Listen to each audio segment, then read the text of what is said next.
हम लोग बचपन से सुनते आते हैं कि एफडी के अंदर हर 5 साल में पैसा डबल होता है, लेकिन क्या सच में डबल होता है? इस वीडियो के अंदर हम लोग दूध का दूध और पानी का पानी करना चाहिए। नमस्कार दोस्तों, मैं हूं संजीव कुमार और आप देख रहे हैं चैनल स्टॉक गुरुकुल। तो आज इस वीडियो में हम लोग बात करने वाले हैं एफडी वर्सेस म्यूचुअल फंड की। तो अगर आपके पास 1 लाख रुपए हैं और आप लोग चाहते हैं एक लंबे टाइम में इन्वेस्ट करना, जैसे कि 10 साल 20 साल, तो 20 साल के बाद अपने को उस 1 लाख की क्या वैल्यू होगी, अपने को उसके बदले कितने बड़े रिटर्न देखने को मिलेंगे, इस वीडियो में जानने की कोशिश करेंगे। अब अगर बात आती है म्यूचुअल फंड की और साथ में बात आती है एफडी की, तो यहाँ पे सबसे बड़ी बात होती है सेफ्टी की। तो आपका पैसा सिर्फ सेफ रहना चाहिए या फिर सेफ्टी के साथ में अपने को ग्रो भी करना चाहिए। तो इस वीडियो में हम लोग करेंगे एक क्लियर कंपैरिजन, जहां पे अपने को इस वीडियो के थ्रू आपके फाइनेंशियल डिसीजन को लेने में काफी आसानी होगी। तो प्लीज वीडियो को एंड तक देखिएगा और वीडियो पसंद आए तो लाइक कीजिएगा। अगर बात करते हैं एफडी की, तो बैंक में एक फिक्स अमाउंट एक फिक्स समय के लिए हम लोग डिपॉजिट करते हैं, फिक्स रिटर्न मिलता है और साथ में यहाँ पे मार्केट का कोई रिस्क नहीं होता है। करंट एवरेज एफडी रिटर्न की बात करते हैं तो 2025 के अकॉर्डिंग 6.5 से लेकर 7% का रिटर्न अपने को एफडी में मिलता है। अब बात करते हैं म्यूचुअल फंड की। तो म्यूचुअल फंड क्या होता है? अगर यहाँ पे म्यूचुअल फंड की बात करते हैं तो पैसा स्टॉक मार्केट में इन्वेस्ट होता है फंड मैनेजर के थ्रू। रिटर्न की बात करते हैं तो रिटर्न मार्केट के परफॉर्मेंस पर डिपेंड करता है। और average equity mutual fund return की बात करते हैं तो 12% से लेकर 15% का अपने को लॉन्ग टर्म में रिटर्न मिलता है। अब यहाँ पे कंपैरिजन करने वाले हैं कि अगर हम लोग अपने 1 लाख को म्यूचुअल फंड में पैसे इन्वेस्ट करते हैं या फिर एफडी में करते हैं तो 5 साल बाद अपने को क्या रिटर्न मिलता है। अगर हमने 1 लाख को एक बार में एफडी के अंदर इन्वेस्ट किया 5 इयर्स के लिए, तो after 5 years how much money we will get. अगर यहाँ पे एफडी की बात करते हैं तो हमने लिया है 7% का रिटर्न, जो कि एफडी के अकॉर्डिंग हायर रेंज अभी माना जाता है। तो अगर हम लोग 1 लाख को एफडी में इन्वेस्ट करते हैं तो after 5 year we will get 1,40,225 rupees. अब यहाँ पे बात करने वाले हैं कि अगर हमने इसी अमाउंट को म्यूचुअल फंड में इन्वेस्ट किया होता तब अपने कितने पैसे बने होते। म्यूचुअल फंड की बात करते हैं तो अगर हमने इन्वेस्टमेंट किया होता म्यूचुअल फंड के अंदर 1 लाख रुपीज का, और अगर अपने को 12% के अकॉर्डिंग रिटर्न मिला होता है annually, then we will get 1,76,234 rupees.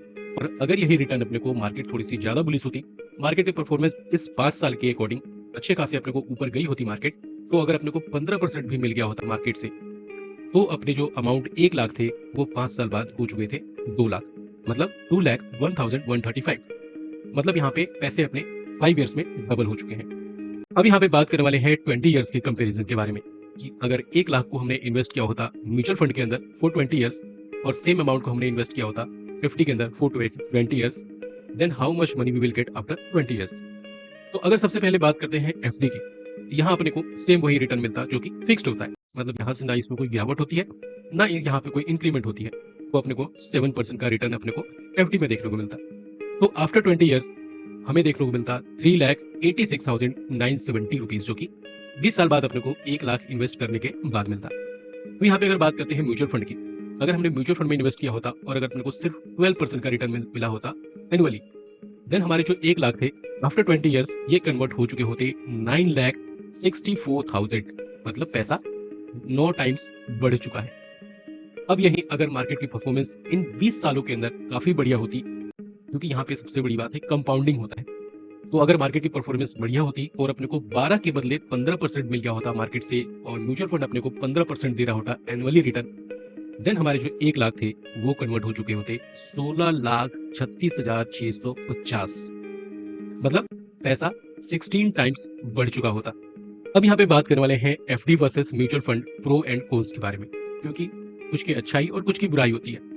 तो सारे एक एक फैक्ट को जानना काफी ज्यादा इंपॉर्टेंट हो जाता है कि लॉन्ग टर्म में क्या कठिनाइयां आ सकती है और क्या अपने को बेनिफिट मिल सकते हैं। तो सबसे पहले बात करने वाले हैं एफडी के प्रो के बारे में।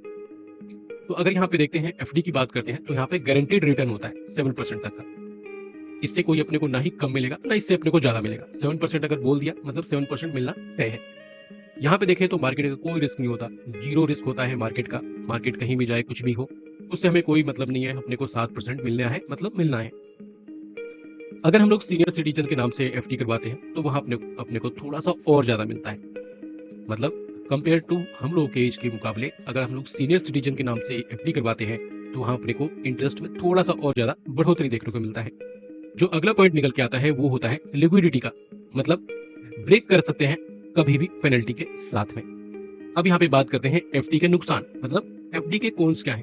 तो एफडी के नुकसान की बात करते हैं, मतलब कॉन्स के बारे में, तो पहला पॉइंट होता है लो रिटर्न। मतलब इन्फ्लेशन एडजस्ट करने के बाद अपने को जो रियल रिटर्न मिलता है वो कम मिलता है। अगला पॉइंट होता है लॉन्ग टर्म में कंपाउंडिंग के कम फायदे होते हैं अपने को, और साथ में टैक्सेबल इंटरेस्ट, मतलब यहाँ पे इस पे टैक्स पे करना पड़ता है। अब आते हैं सीधा म्यूचुअल फंड पे। अब सबसे पहले बात करने वाले हैं म्यूचुअल फंड के फायदे, मतलब इसके क्या प्रोन्स होने वाले हैं। अगर सबसे पहले पॉइंट की बात करते हैं तो लॉन्ग टर्म में हाई रिटर्न पोटेंशियल होता है, जो कि कम से कम 12 से 15% का देखने को मिलता है, और ये अपने को कभी कभी 20%, 25%, 30% भी पहुंच जाता है, लेकिन इतना मिनिमम अपने को लॉन्ग टर्म में देखने को मिलता है 12 से 15% का। अगला पॉइंट होगा कंपाउंडिंग का मैजिक, मतलब 20 साल में आपका पैसा 9 गुना या फिर 16 गुना भी हो सकता है, जैसे कि हमने एग्जाम्पल में देखा।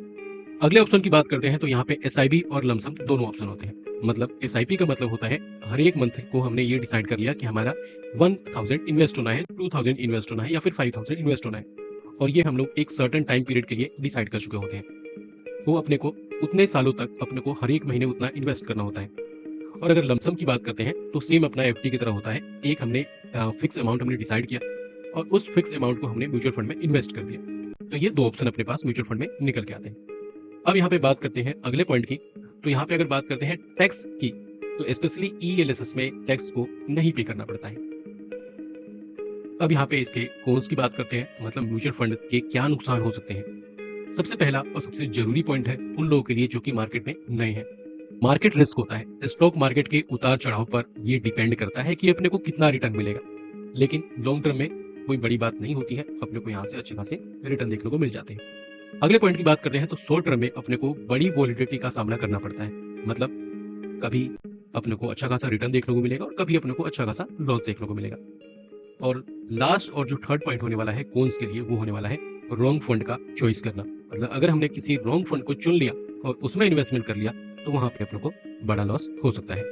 तो इन सारे पॉइंट को जानने और सुनने के बाद में बेस्ट कौन सा है, तो अगर एफडी के केस में आते हैं तो अगर आपको सेफ्टी चाहिए, रिस्क बिल्कुल नहीं लेना, तो एफडी सही है। और म्यूचुअल फंड की बात करते हैं तो अगर आपको लॉन्ग टर्म में पैसे को ग्रो करना है और मार्केट का थोड़ा सा रिस्क ले सकते हैं तो म्यूचुअल फंड बेस्ट है। तो आप किस साइड है, एफडी सेफ या फिर म्यूचुअल फंड ग्रोथ? कमेंट करके जरूर बताएं। वीडियो हेल्पफुल लगी तो प्लीज वीडियो को लाइक, चैनल पर नए हो तो सब्सक्राइब और जितना ज्यादा हो वीडियो को शेयर करना बिल्कुल ना भूलें। बेल आइकन जरूर दबाएं ताकि इस प्रकार का इंफॉर्मेटिव कंटेंट आपको टाइम से मिल पाए। मिलते हैं नए वीडियो में नए टॉपिक के साथ में, तब तक के लिए bye, take care, keep watching my videos.